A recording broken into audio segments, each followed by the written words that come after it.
Hi everybody, this is Rich Formidoni from Korg, and recently we've been getting a lot of buzz about our upcoming Kaossilator Pro. So what I wanted to do today was show you the main differences between the Kaossilator Pro and the KP3 Chaos Pad. Obviously they look very much alike, but they're really totally different musical tools. The Kaossilator Pro, for example, is much more of a synthesizer and a loop recorder, whereas the KP3 Chaos Pad is primarily a sampler and an effects processor. So we'll go through and show you the similarities and differences. There's a little bit of overlap in the functionality, but really they are completely different. Here we go. So when you touch the XY pad of the Kaossilator Pro, generally you're creating sounds. Now conversely, when you touch the pad of the Chaos Pad 3, you're actually modifying sounds. So you wouldn't hear anything by itself, but what I've done is I've plugged the output of the Kaossilator Pro into the input of the KP3. So now the Chaos Pad 3 will modify the Kaossilator Pro's sound.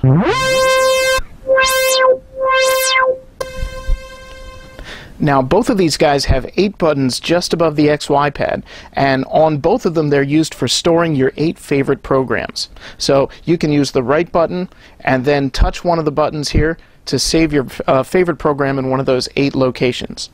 Now the other buttons have different functions for each of the different pieces. So for example, on the Kaossilator Pro, this particular button is scale, and it allows you to modify the type of scale that you're using.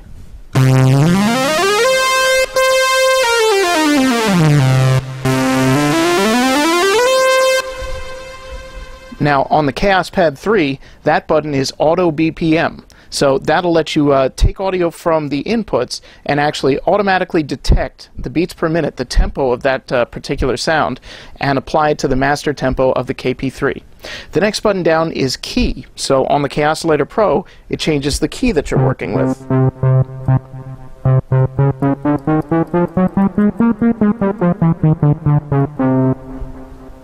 And on the KP3, that's pad motion. That allows you to record finger movements and play them back. And using the shift button, you can even reverse them. Now the next button down is erase loop and delete loop, and that comes into play when you're actually recording using the loop bank buttons below. On the Chaos Pad 3, that's mute. So you can mute individual sections, individual samples that you're playing with, and below that, the record and sampling buttons actually perform somewhat similar functions. The sliders do very different things on each one of these. On the Kaossilator Pro, it adjusts the speed or gate arp time of the arpeggiator that's built in, and the button right below it turns the arpeggiator on and off, and you can see it blinking in time with the arpeggiator speed. So on the Chaos Pad 3, that controls effects release. So there's a tail at the end of the effect, like a little delay tail, for example, if it's a delay, and you can adjust how intense that effect is. Also, you can use this to adjust the levels of individual samples that you've recorded. Just below that is the hold button. So if you move your finger around the pad and press the hold button, it'll keep it where you originally put it. Now that function is actually present on the Kaossilator Pro. It's been relegated to the shift button.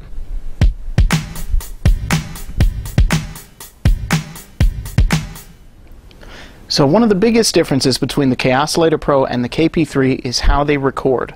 Both of them are capable of recording sounds internally and from external sources, and they both do so very differently.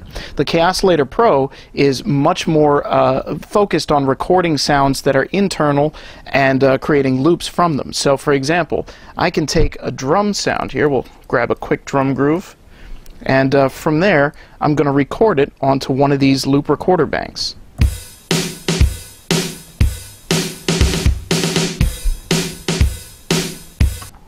Now, if I want to layer something else on top of it, all I have to do is, while the loop is playing, hold that button down, select another sound, and record. So I don't have to engage resampling or do anything crazy. I just have to hold a button down and it's good to go. So it's very good for live recording.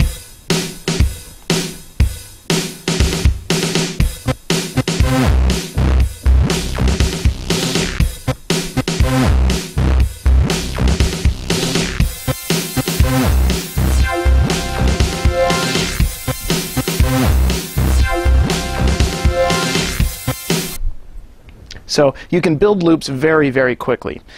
Now, let's take that loop here and record it into the KP3. The first thing I'm going to do is turn on the auto BPM function. So that allows the KP3 to automatically detect incoming tempo from an audio signal. So I'll let the loop play for a few seconds.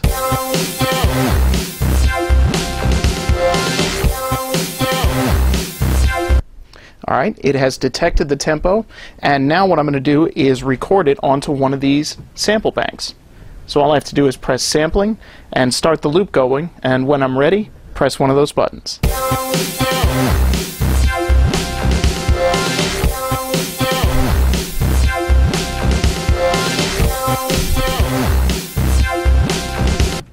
So now what I just did was turned off the loop on the Kaossilator Pro and turned it on the KP3. Now, here's some stuff that the Kaospad 3 can do that the Kaossilator Pro can't. Once the sound is in here, you can actually chop it up by using these buttons right up top. So I'll hold down Shift and press the sample bank that I want to play with.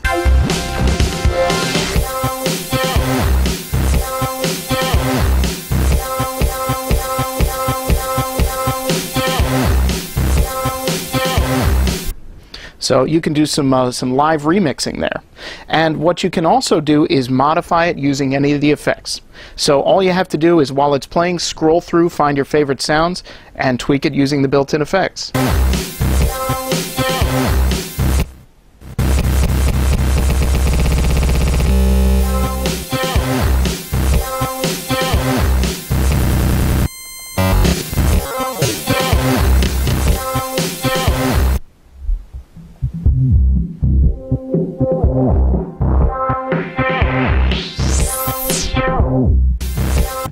Now, once you get an effect that you really like, if you want to, you can resample it onto another pad. So we'll start playing, and then we'll modify it as we use the resampling function.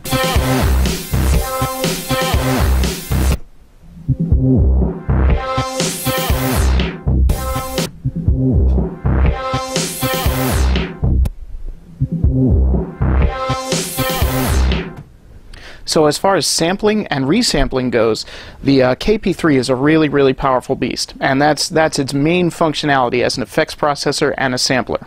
Now, moving back to the Kaossilator Pro, we have seen how easy it is to record loops and quickly overdub and record some external audio into whatever we're playing.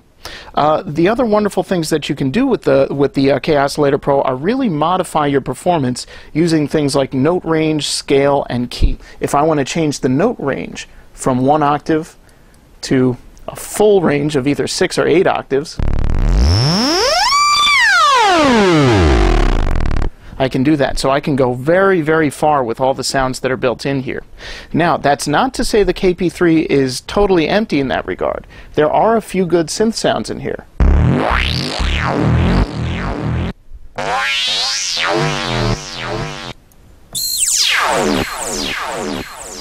And in addition to that, there are even some drum grooves.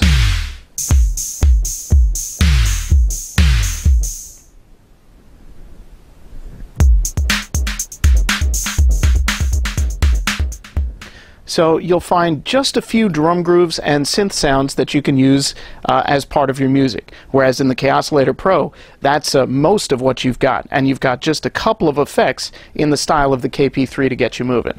Now, as you're playing all these cool sounds in the Kaossilator Pro, don't forget about the gate arpeggiator. That's a huge advantage here as well. So if you need to add some motion to the sound, you can do so very easily.